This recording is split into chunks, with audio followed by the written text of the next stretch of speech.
2 நாள் அரசுமுறை பயணமாக பிரதமர் திரு நரேந்திர மோடி இன்று ரஷ்யா புறப்பட்டுச் செல்கிறார். இந்த பயணத்தின் போது கூடன்குளம் அணுமின் நிலையத்தில் ரஷ்யாவின் ஒத்துழைப்புடன் மேலும் 2 அணு உலைகள் அமைப்பது தொடர்பான ஒப்பந்தம் கையெழுத்தாக உள்ளது. பாதுகாப்பு மற்றும் எரிசக்தி துறையில் இந்தியாவின் முக்கிய நட்பு நாடாக விளங்கும் ரஷ்யாவிற்கு பிரதமர் மேற்கொள்ளும் பயணம் மூலம் இரு துறைகளிலும் நட்புறவு மேலும் வலுப்படும் என்று எதிர்பார்க்கப்படுகிறது.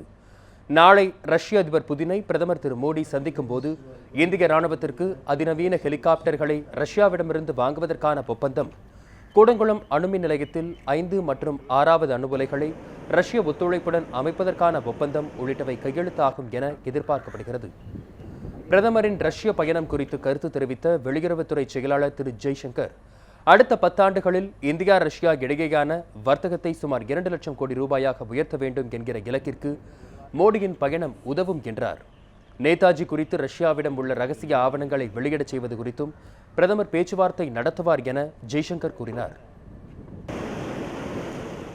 Netaji issue has figured in our discussions even recently. It was something which Foreign Minister had also mentioned to her counterpart.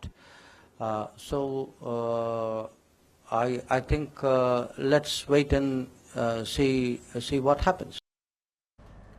இன்று மதியம் டெல்லியில் இருந்து மாஸ்கோ புறப்பட்டுச் செல்லும் பிரதமர் மோடி நாளை ரஷ்ய தொழிலதிபர்கள் உடனான சந்திப்பு உள்ளிட்ட பல்வேறு நிகழ்ச்சிகளில் பங்கேற்கிறார்.